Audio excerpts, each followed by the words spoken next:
In support of our goals, today the Federal Open Market Committee decided to leave our policy interest rate unchanged.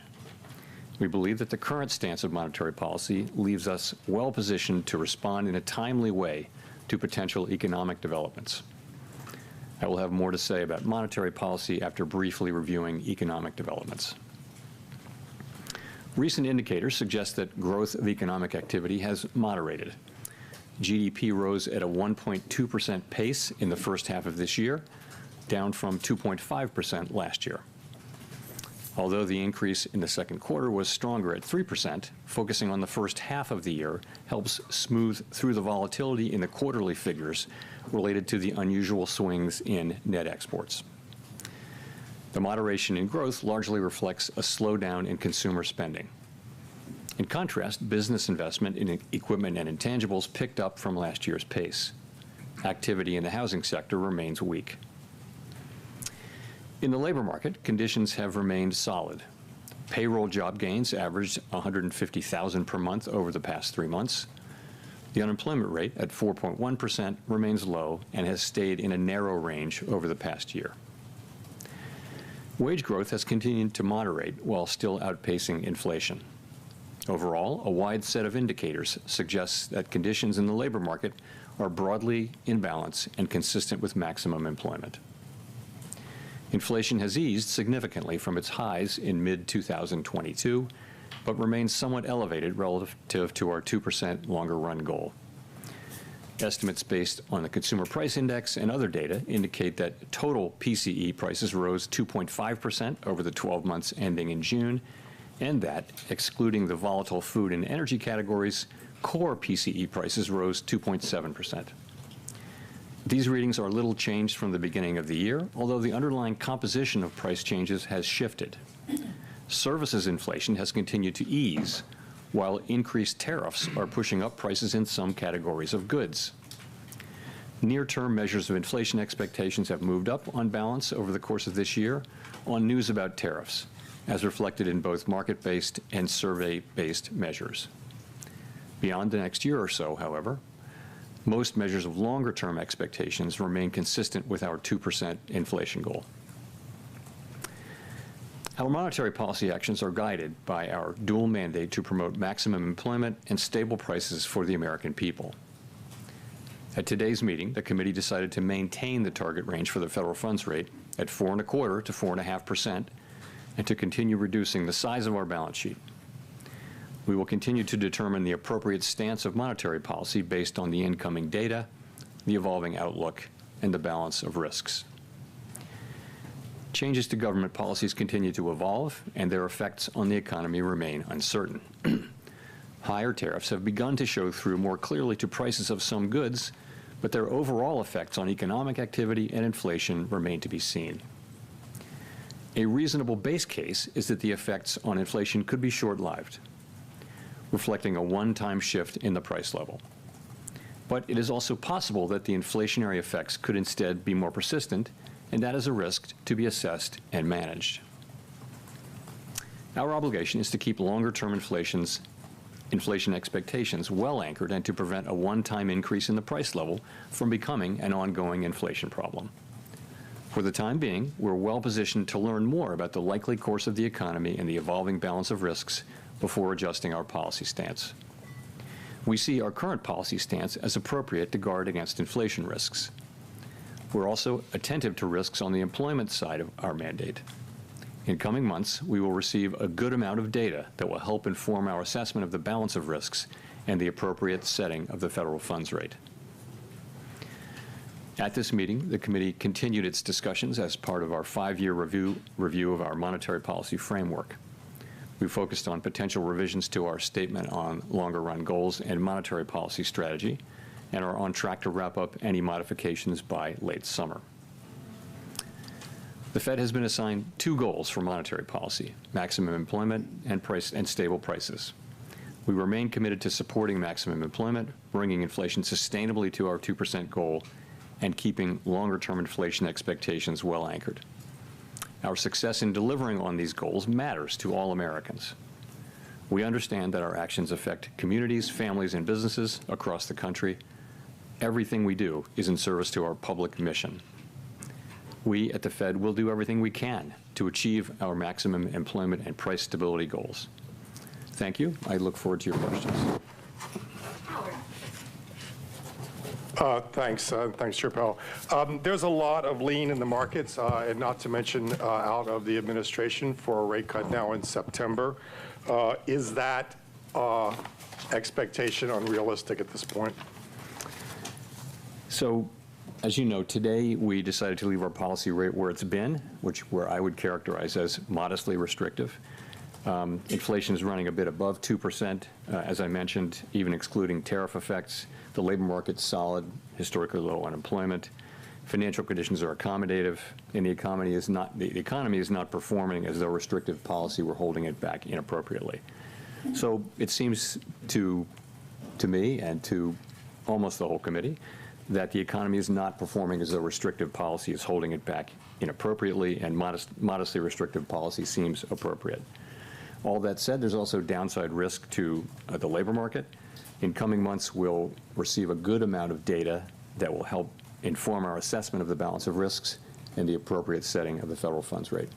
So just to follow up, by coming months, does that include the possibility you'll be getting essentially 2 rounds of jobs and inflation data between now and the September meeting? Is that potentially adequate to make a decision to lower rates at that point? So you're right. We do have, this is an intermeeting period when we'll get 2 full rounds of employment and inflation data before the time of the September meeting. We have made no decisions about September. We don't do that in advance. We'll be taking that information into consideration and all the other information we get as we make our decision at the September meeting. Steve. Thank you, Mr. Chairman. You took out the word or the notion that uncertainty has diminished from this statement. Does that mean uncertainty has increased? And I'm just wondering, the administration has struck several deals with large trading partners where it seems like we now know what the rate is going to be. Does knowing that rate add to your certainty to change policy, or do you need to wait to see the economic effects?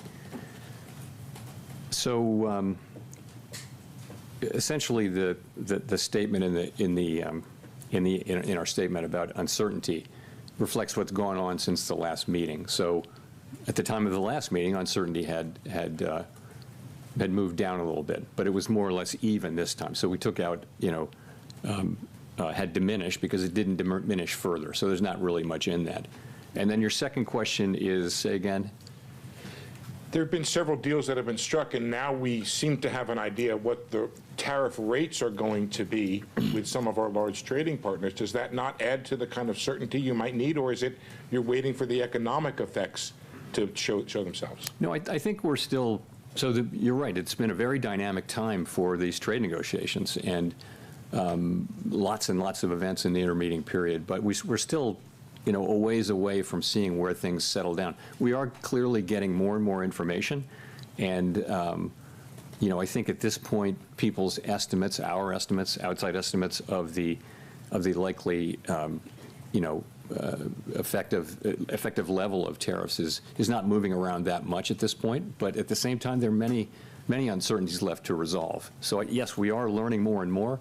It doesn't feel like we're very close to the end of that process, and that's not for us to judge. But it feels like there's much more to come, as well, looking ahead. Neil.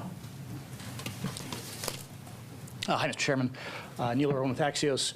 This morning we got a GDP report in which final domestic private purchases decelerated, slowest pace since 22. There was a weakness in the interest-sensitive sectors and residential investment, commercial structures. Are those not signs that monetary policy is a little too restrictive right now, given current economic conditions? So the GDP and PDFP numbers came in pretty much right where we expected them to come in. You got to look at the whole picture. So certainly, as I mentioned in my opening remarks, economic activity data, GDP, private domestic final purchases, which we think is a narrower but better signal for future, for where the economy is going, has come down to a little better than 1%, 1.2%, I think, in the case of GDP for the first half, whereas it was 2.5% last year. So that has certainly come down. But if you look at the labor market, what you see is, by many, many statistics, the labor market is kind of still in balance. It's things like quits, job openings, and let alone the unemployment rate. They're all by many measures, very similar to where they were a year ago. So you do not see weakening in the labor market. You do see a slowing in job creation, but also a slowing in the supply of workers. So you've got a labor market that's in balance, albeit partially because both demand and supply for workers is coming down at the same pace, and that's why the unemployment rate has remained roughly stable, which is why I said we do see downside risk in the labor market. I mean, our two mandate variables, right, are inflation and maximum employment, stable prices and maximum employment, not so much growth. So the labor market looks solid.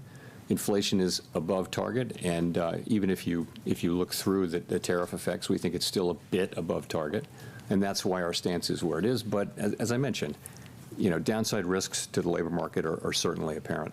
So on labor, given the fluid labor supply situation, is there a number for this jobs report we get on Friday that would look to you like equilibrium job growth? The main number you have to look at now is the unemployment rate, because it's true that the demand for workers in the form of, let's call it, just say payroll jobs, that number has come down, but so has the break-even number, kind of in tandem.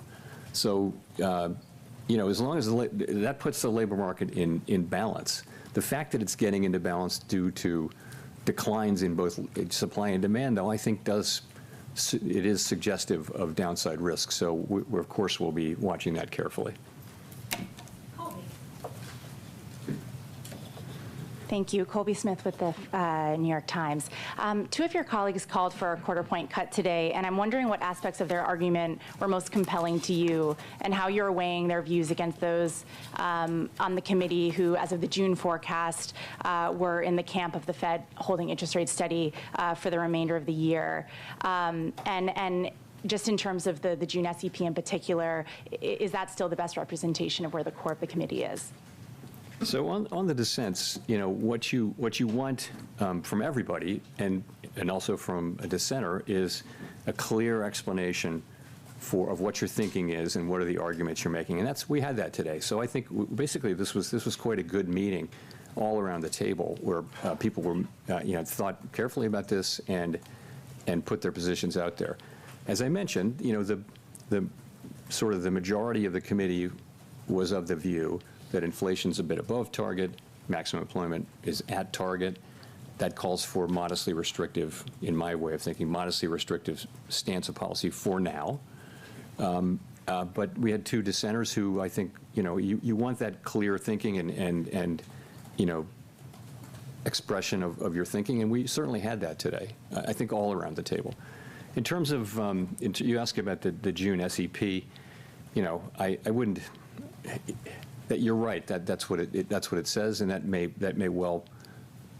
I couldn't point to it 6 weeks later as expressing people's thought. You really can't do that. We don't run an SEP, and I don't like to substitute in my own estimate of what the SEP might be. We don't have one, so I'll just say that we haven't made any decisions about September. We'll be monitoring all the incoming data and asking ourselves whether the federal funds rate is in the right place.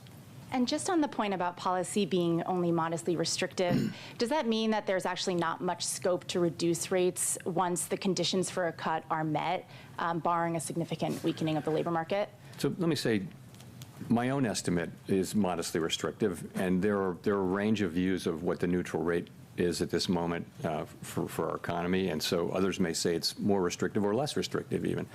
We're going to be at some point, when we return to moving toward a more neutral stance, we'll be making that judgment as we go. I don't think we have a preset course. It's not so mechanical as saying, we've derived with great confidence the neutral rate and that is our destination, because really we understand that no one actually knows what the neutral rate is. We know it by its works, and that will be the way the economy reacts over time to, slightly looser policy.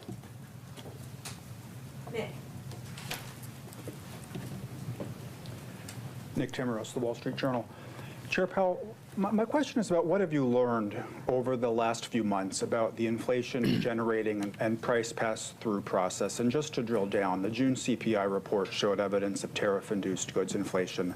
Now, the tariff landscape is only starting to be settled with some of these more recent deals. Given the lags between when tariffs are announced and when they show up in goods prices, is 2 months a long enough horizon to evaluate the impact and be confident that tariffs aren't impacting the broader inflation process? I think you have to think of this as still quite early days. And so I think what we're seeing now is substantial amounts of tariff revenue being collected on the order of $30 billion a month, which is, substantially higher than before. And the evidence seems to be mostly not paid only to a small extent through exporters lowering their price, and companies or retailers, sort of people who are upstream, institutions that are upstream from the consumer, are paying most of this for now. Consumers it's starting to show up in consumer prices, as you know, in the June report. We expect to see more of that. And we know from surveys that companies feel that they have every intention of putting this through to the consumer, but the truth is they may not be able to in many cases. So I think we're just going to have to watch and learn empirically how much of this and over what period of time. I think we've learned that the process will probably be slower than expected at the beginning, but we never expected it to be fast. We think we have a long way to go to really understand exactly how it will be. So that's how we're thinking of it right now. So if I could follow up, is the reticence to look through core goods inflation being driven by the judgment that during the pandemic expectations proved more adaptive than anyone at the Fed expected? Is it being driven by uncertainty over how restrictive policy is? You could argue we are a bit looking through goods inflation by not raising rates. We haven't reacted to new inflation, but I mean, I wouldn't insist upon that. But I don't think, I think the base case, as I said, a reasonable base case is that these are one-time price effects. Of course, in the end, there will not be. This will not turn out to be inflation, because we'll make sure that it's not. We will, through our tools, make sure that this does not move from being a one-time price increase to serious inflation. We want to do that efficiently, though, and that means we want to do it. If you move too soon, you wind up maybe not getting inflation all the way fixed, and you have to come back. That's inefficient. If you move too late, you might do unnecessary damage to the labor market. So there won't be, in the end, a big inflationary problem. What we're trying to do is accomplish that in a way that is efficient. But in the end, there should be no doubt that we will do what we need to do to keep inflation under control. Ideally, we do it efficiently.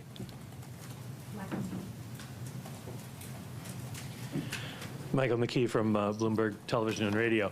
The one big bill, leaving aside the adjectives, do you expect it to add stimulus to the economy in 2026? And would that be an argument for remaining on hold or cutting back on the number of rate cuts you would expect for next year?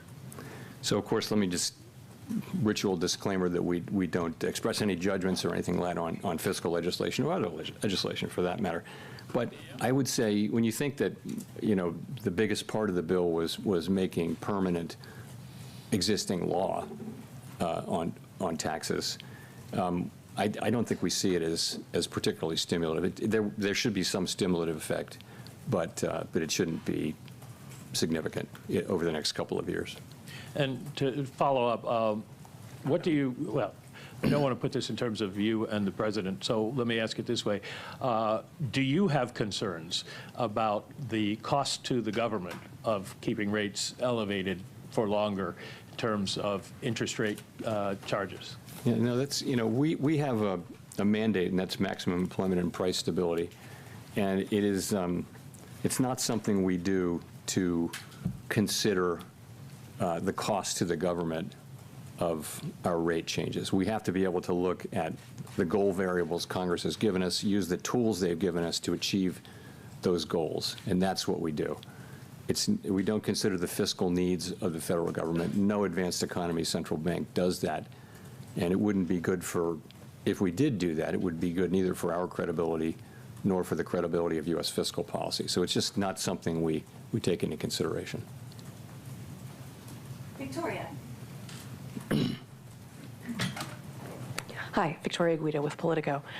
When it comes to the renovations of the Federal Reserve's headquarters that the administration has been looking into, do you see their interest in that issue as being directly tied to the president's push to get you to lower interest rates? Not for me to say. I will say we had a nice visit with the president. It was an honor to host him. It's not something that happens very often at the Federal Reserve to have the president come over, let alone to visit a building. But it was a good visit. Are there any aspects of the project that they've raised that you see as making you reconsider any aspects of the project? So, you know, this project was hatched and conceived almost a decade ago now, and we went through the very long process of clearing it through historic preservation at the National Capital Planning Commission, and a lot of back and forth there. It was very constructive. We started out to do the work, and we're very well along on that work, and I was quite pleased to have the president say multiple times that what he really wanted to see was us getting this construction completed as soon as possible. That is our focus, and that's what we're going to do.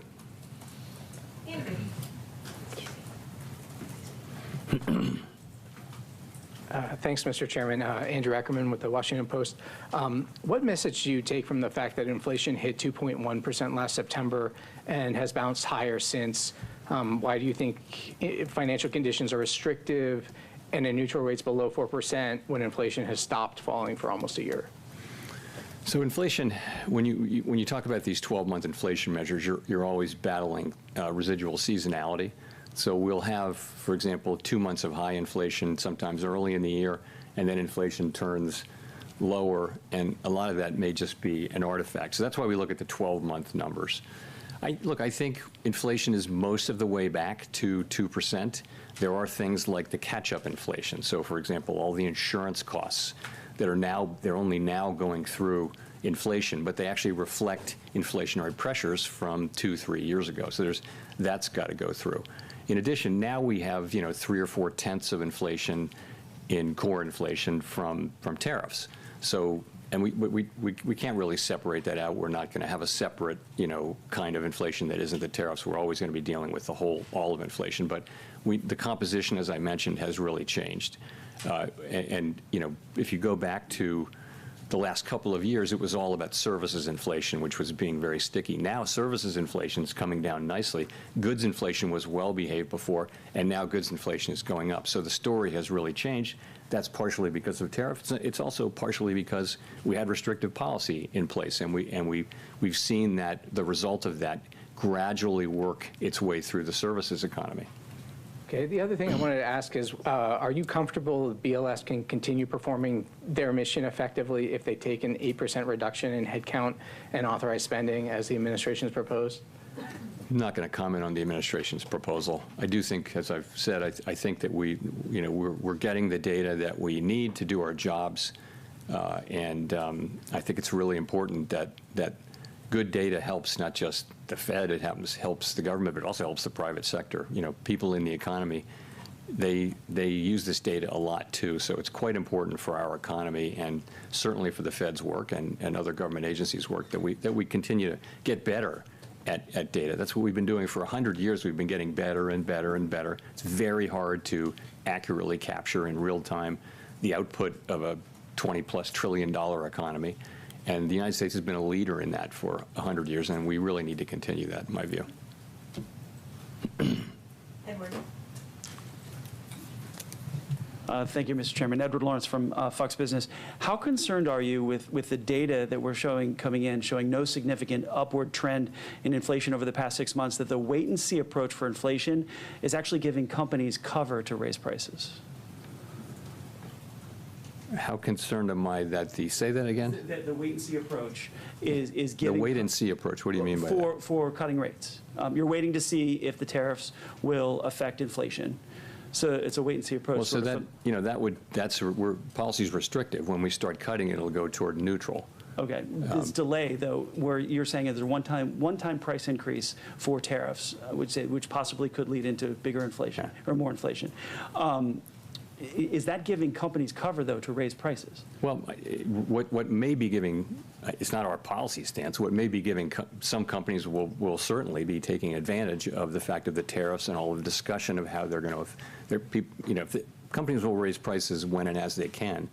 And you saw it famously in the first administration of President Trump during those tariffs. Washing machines were tariffed, but dryers weren't. But what do you know? The price of dryers went up too, just like washing machines. So companies will often just they'll cross the street in a group, if you know what I mean.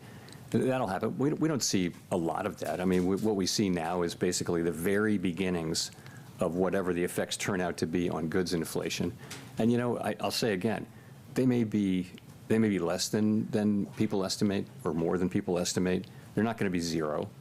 Consumers will pay some of this.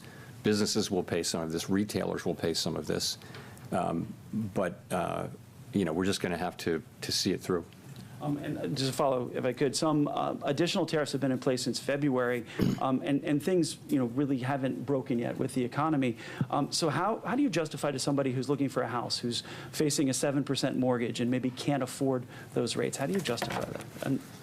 Well, so the housing is a special case, right? We don't set mortgage rates at the Fed, right? We set an overnight rate, and the rates that go into mortgages are longer-term rates, like Treasury rates. It might be 30-year rates. It might be shorter than that, but it's not the overnight Fed's rate. It's not that we don't have any effect. We do have an effect, but we're not the main effect. There are other things, though, going on in the housing sector, and one of those is just there's kind of a long-term housing shortage that we have. We haven't built enough housing. This is not something the Fed can help with, but then that'll be the case even after things normalize. So I think the best thing that we can do for housing is to have 2% inflation and maximum employment, and that's what we can contribute to housing. There are lots of other jobs to do for the private sector and Congress, but that's what we're trying to get to. I mean, we've made a lot of progress toward that. We have a very good labor market right now. Inflation, we were very close to 2%. We're seeing some goods inflation move us away, but so far not very far away. Chris. Hi, Chair Powell. Thank you. Well, can you give us a little more about what kind of economic data does the Fed need to see before you'll be ready to cut? I mean, do you need inflation back nearly to target? Are there other things in the pricing that you look for? Do you need to see weakening in the job market? What kind of things are you looking for? I mean, ultimately, it could be any of those things, right? But if you saw that the risks to the two goals were moving into balance, if they were fully in balance, that would imply that you should move toward a more neutral stance of policy. This is the special situation we're in, which is we have two-sided risk to both of our goals. When we paused, inflation was above target and the labor market was pretty good. So that was a time when policy was restrictive when we paused. And to be restrictive is to be supporting a return to our inflation target, right? So as the two targets get back into balance, you would think you'd move in a way closer to neutral, and that the next steps that we take are likely to be in that direction. What will it take? It'll be the totality of the evidence. As I mentioned, there's quite a lot of data coming in, which before the next meeting, will it be dispositive of that? It's really hard to say. We don't make those decisions right now, so we'll have to see. Well, I guess just in terms of inflation, though, for example, like some people would point to if it remains only in goods and it doesn't bleed over to services, then maybe that's evidence that the tariff effect is going to be a temporary one-time thing. Is that kind of thing affect your thinking, or do you just need to see the number come down closer to 2? We'll look at everything. It's, as I mentioned, a pretty reasonable base case is that this will be a one-time price increase. And in the end, we'll make sure that that's the case. We're just trying to do that efficiently. And efficiently means getting the timing right so we don't, again, if we cut rates too soon, maybe we didn't finish the job with inflation. History is dotted with examples of that. If you cut too late, then maybe you're doing unnecessary damage to the labor market. So we're trying to get that timing right. And that's effectively what we're doing. Claire. Claire Jones, Financial Times. Just a question on the dollar. We've seen it decline quite heavily this year. I was wondering if there's been any discussion about that at the meetings and how, to what degree that might be complicating your attempts to get inflation back to target.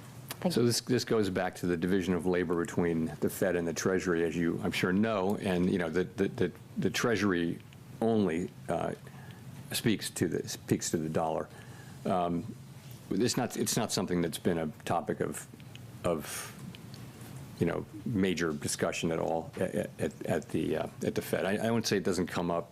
If the transcripts, when they come out in a few years, they'll probably reflect some mentions of the dollar, but it would never be a major focus. And just to follow on, if I may, to Andrew's question, I think the amount of imputed data in CPI now is up to 35%. I mean, is there any discussion of that as well? Is there any consideration of looking at alternative measures, data scraping and so on, in order to just ensure you've got a good read on what's happening to prices in the U.S. economy? Thank you. We're monitoring the situation. We do, of course, I mean, as you know, during the pandemic, we looked at a whole lot of new kinds of data. People are looking at big data sets that you can get from all sorts of places, and we do all of that. But at the same, we really need the government data. Really is the gold standard in data, and we need it to be, to be good and be able to rely on it. And we're not going to be able to substitute for that. But if we have to make do with what we have. But I certainly hope that we get what we need. Jay O'Brien. Hi, Mr. Chairman. Jay O'Brien, ABC News. President Trump has obviously invoked your name a lot. He has personally pressured you. Are you concerned the way that conduct might impact the Fed's independence going forward? I'll just say that, I think that having an independent central bank has been an institutional arrangement that has served the public well.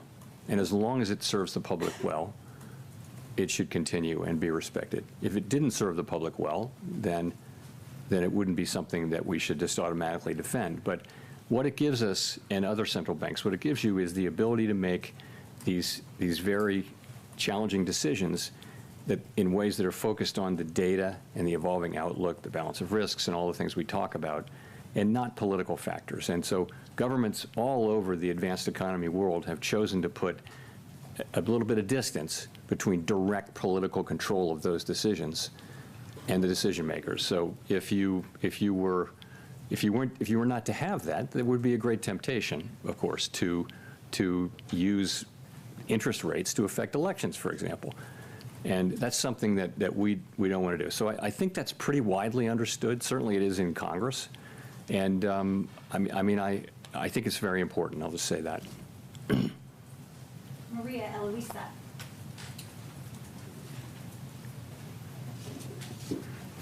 Afternoon, Chair Powell. Maria Luisa Capurro from Bloomberg News. You mentioned a slowdown in consumer spending, and I wanted to see if you could walk us through what was the discussion with the committee around that. We've seen delinquency rates rising for upper-income households. How do you see that evolving in the next few months, and how much of a vulnerability that is for the economy going forward? Consumer spending had been very, very strong for the last couple of years, and had repeatedly, forecasters, not just us, had been forecasting it would slow down, and now maybe it finally has. So I would say, if you talk to credit card companies, for example, they will tell you that the consumer's in solid shape and that spending is at a healthy level. It's not growing rapidly, but it's at a healthy level. And delinquencies are not a problem. You mentioned high-end delinquencies. I don't know what to make of that. I read the same thing. But so generally, and if you look at the banks, and when the banks talk about in their earnings calls, the performance of credit has been good. So essentially, you have a consumer that's in good shape and is spending, not at a rapid rate, but it's true. And it was, again, right in line with what we expected. The GDP data that we got this week So, and I think it's still a little bit difficult to interpret because you have these massive swings in net exports, which may also be affecting, some of that can be can affect consumer spending as well. Look, it's one of the data points that we pay most careful attention to, and there's no question that it's slowed. And we're watching it closely, but we also watch the labor market and the performance of inflation. Those are our two variables that we're assigned to maximize. And just to follow up on what my colleagues were asking about this dissent, Governor Waller said that the labor market is on edge, and he was pointing to weaknesses on the private sector. I was wondering, you've said that the main number to look at is the unemployment number overall, but what was the discussion about the state of the private jobs market? So I'm not going to talk about any individual's, any individual's comments. I wouldn't do that. But look, I think what we know is that private sector job creation, certainly in the last report, we'll see on Friday, but had come down a bit. And if you take the QCEW adjustment seriously, it may be even lower, maybe close to zero. But the unemployment rate was still low. So what that's telling you is that demand for workers is slowing, but so is the supply. So it's in balance, oddly enough. You've got a very low unemployment rate, and it's kind of been there for a year as job creation has moved down. But also we know that because of immigration policy, really, the flow into our labor forces is just a great deal slower, and those two things have slowed more or less in tandem. If you look at things like I mentioned, quits, look at wages. Wages are gradually cooling. Look at vacancies to unemployment. Those things have been pretty stable they haven't really moved a lot in a full year. So I think if you take the totality of the labor market data, you've got a solid labor market. But I think you have to see that there are downside risks. You don't see weakening in the labor market, but I think you've got downside risks in a world where unemployment's being held down because both demand and supply are declining. I think it's worth paying close attention to it, and we are. Nancy. Hi, Chair Powell. Nancy Marshall-Genzer with Marketplace. One more question on the lack of unanimity in today's decision, the two dissents. Was there talk during the meeting? I know you're not going to talk about exactly what individuals said, but in general, was there talk during the meeting of cutting rates, and what was the case against that at the meeting?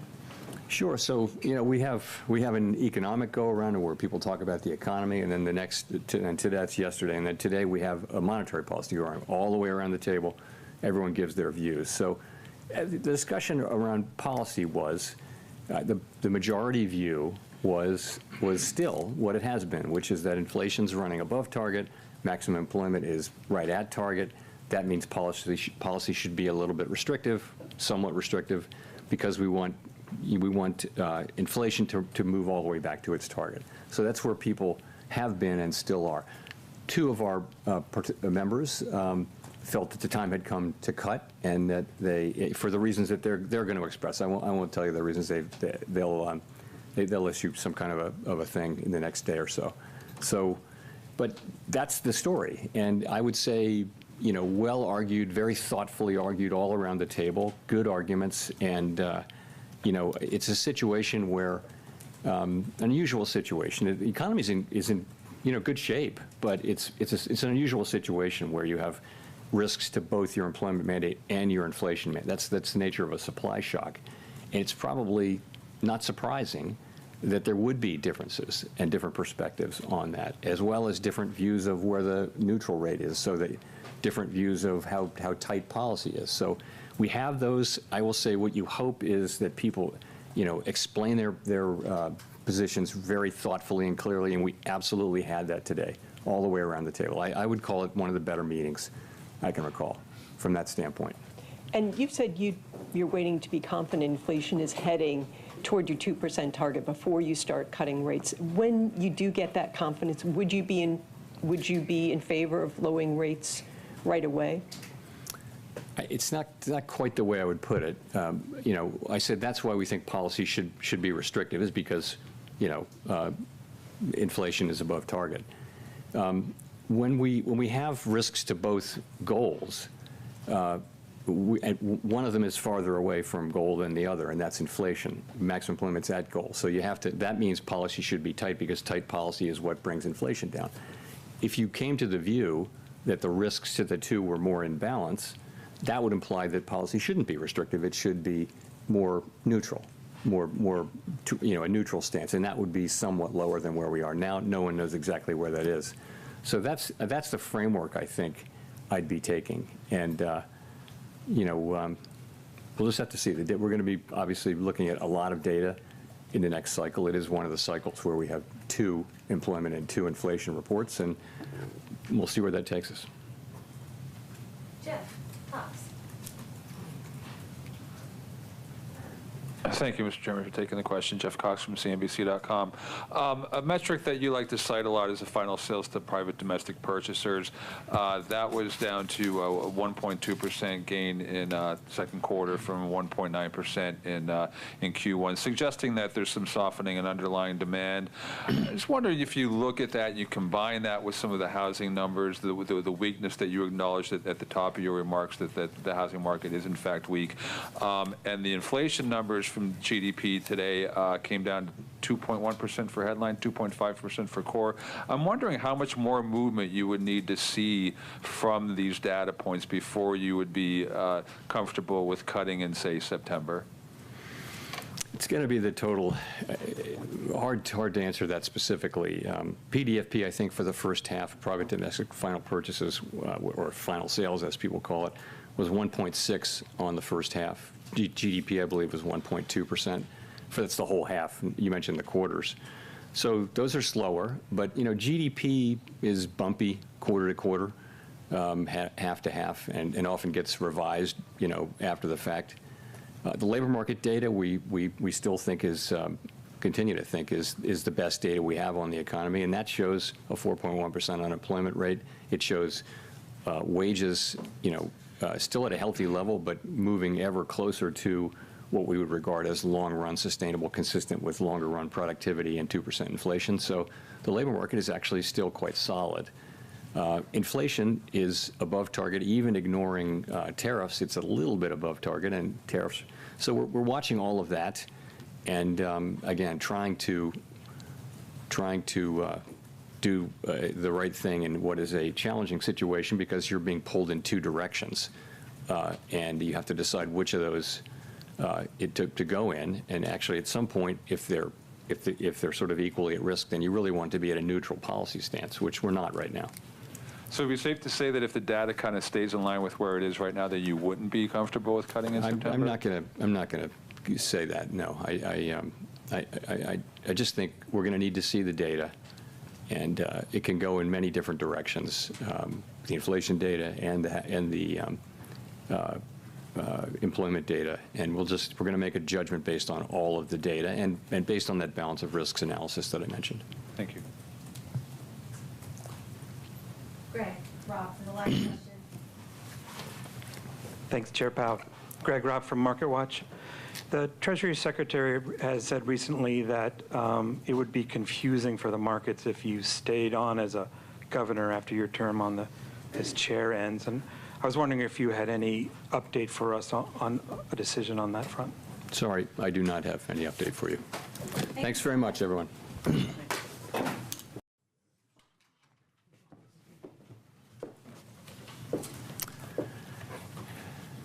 Good afternoon. My colleagues and I remain squarely focused on achieving our dual mandate goals of maximum employment and stable prices for the benefit of the American people. Despite elevated uncertainty, the economy is in a solid position. The unemployment rate remains low, and the labor market is at or near maximum employment. Inflation has been running somewhat above our 2% longer-run objective. In support of our goals, today the Federal Open Market Committee decided to leave our policy interest rate unchanged. We believe that the current stance of monetary policy leaves us well positioned to respond in a timely way to potential economic developments. I will have more to say about monetary policy after briefly reviewing economic developments. Recent indicators suggest that growth of economic activity has moderated. GDP rose at a 1.2% pace in the first half of this year, down from 2.5% last year. Although the increase in the second quarter was stronger at 3%, focusing on the first half of the year helps smooth through the volatility in the quarterly figures related to the unusual swings in net exports. The moderation in growth largely reflects a slowdown in consumer spending. In contrast, business investment in equipment and intangibles picked up from last year's pace. Activity in the housing sector remains weak. In the labor market, conditions have remained solid.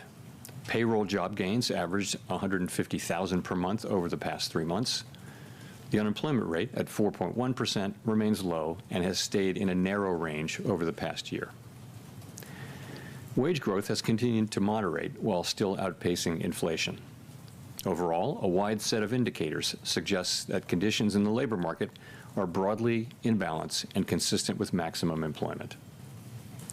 Inflation has eased significantly from its highs in mid-2022, but remains somewhat elevated relative to our 2% longer-run goal. Estimates based on the Consumer Price Index and other data indicate that total PCE prices rose 2.5% over the 12 months ending in June, and that, excluding the volatile food and energy categories, core PCE prices rose 2.7%. These readings are little changed from the beginning of the year, although the underlying composition of price changes has shifted. Services inflation has continued to ease, while increased tariffs are pushing up prices in some categories of goods. Near-term measures of inflation expectations have moved up on balance over the course of this year on news about tariffs, as reflected in both market-based and survey-based measures. Beyond the next year or so, however, most measures